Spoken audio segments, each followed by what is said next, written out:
Joanne was diagnosed with Alzheimer's. First, let me tell you, to give you a little bit of a background on Joanne. She's 62 now.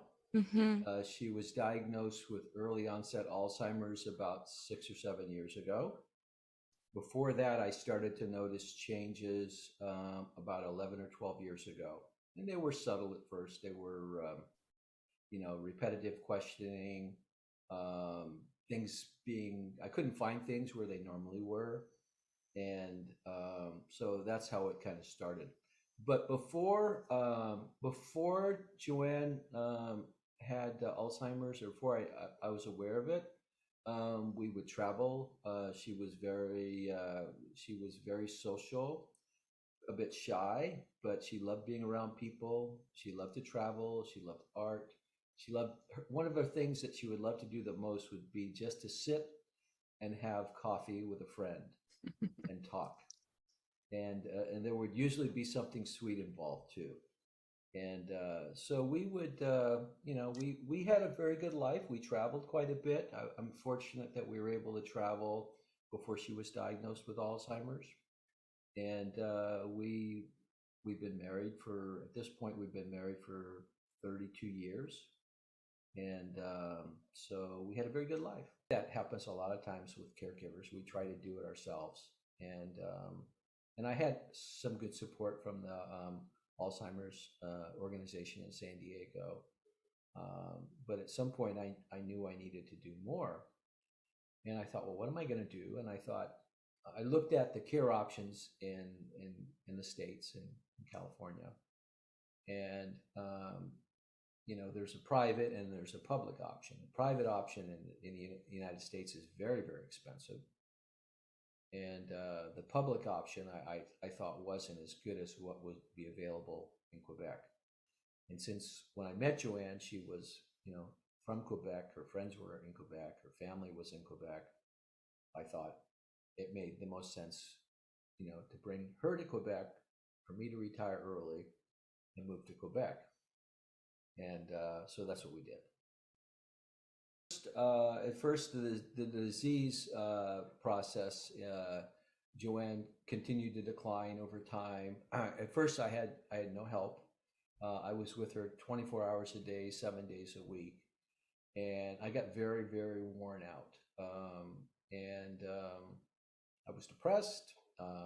I wanted to sleep all the time, and I felt like everything was too much, which I think is probably common for caregivers. We think we can do it, and then we kind of burn ourselves out. And then fortunately, before COVID, I was able to connect with the Alzheimer's Society in Laval, which is where I met you, and we Joanne was enrolled in the program and doing some activities. But unfortunately, COVID hit, and then that stopped, which was again really hard. Yeah. Mm. Yeah. But then at one point I got help, and then I had people coming in to help me every day, well, 5 days a week, and life became bearable again. And then eventually, I got a call that they were, based on where Joanne was with the disease, that they had space for her in the CHSLD. And so life has become more manageable for me now. Life is different. Yeah. Because, I'm living in an apartment by myself. My wife lives in a CHSLD residence, and I visit her, and I go at night to tuck her in, and I visit her in the daytime. But so it's like I'm here, and I have, it's like I had a life before that was different before the disease. I had a life with the disease when we were living together.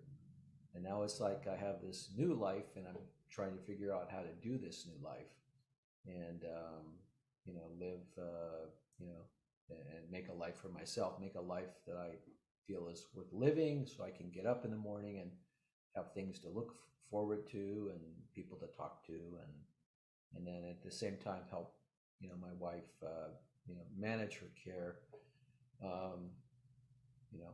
for as long as she's here. Yeah. I think you find a little bit of hope again. Is that true? Yeah. I think I there are times when I think to myself, my life is going to get better, and so I'm starting to get glimpses of that. Where I think, oh, my life is going to get better, and so that's encouraging. And then sometimes I'll go in and I'll visit Joanne in the residence, and I see that she's declining, and that's discouraging, But yeah, I'm doing better. And one thing that looking back, that I would encourage people to do, just based on my experience, is to try to get help sooner and get as much help as you can get. And whether it's family or friends, and letting them know, because sometimes people will say, well, if you need anything, let me know. Tell them specific things that they could do, like, hey, I need help such a day. Could you come over and be with Joanne for a couple of hours while I go do some grocery shopping or something? Or take advantages of the service of the Alzheimer's Society. And I think oftentimes people try to do too much on their own. And they think, well, my loved one, they can only deal with you, but you really need to. It's too much. You need help, and that was the lesson that I learned: is get as much help as you can and do it as early as you can, and to make sure that happens.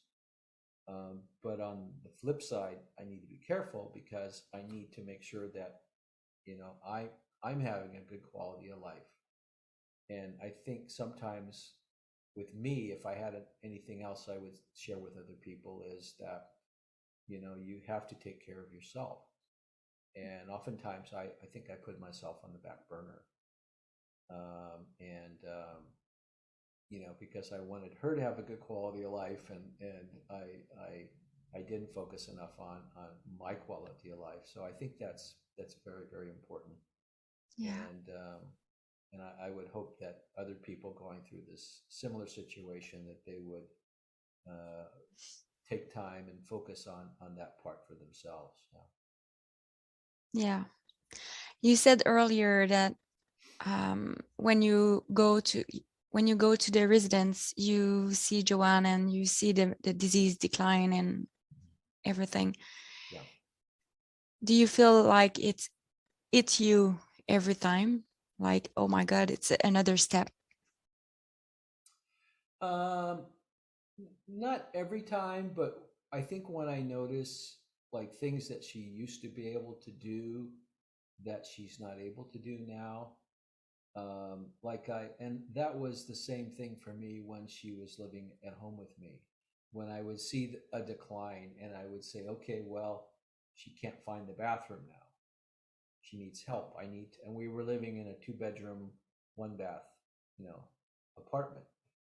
And we've been there for a year and a half, and now she can't find the bathroom. It was kind of like, kind of hit me, or she needs help, okay, well, I like, now when I go in and visit her in the residence, I have to, when it's time for her to brush her teeth, I have to show her, model it.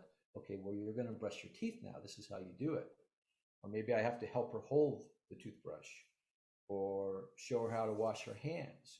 These things that maybe a couple of months, 2-3 months ago, she could do on her own. Now she can't. So it's hard, and I think I kind of, I was kind of hyper aware of these things, looking for these things, and you wonder, okay, well, how fast is the disease going to progress? How long is the person going to be here? But one of the things I've heard in reading about Alzheimer's is that if you've seen one person with Alzheimer's, you've only seen one person with Alzheimer's, that it can be different for everyone, But yeah, that's the hard part. Is the really hard part is seeing the person you love struggling, doing things that they didn't even have to think about before. And yeah.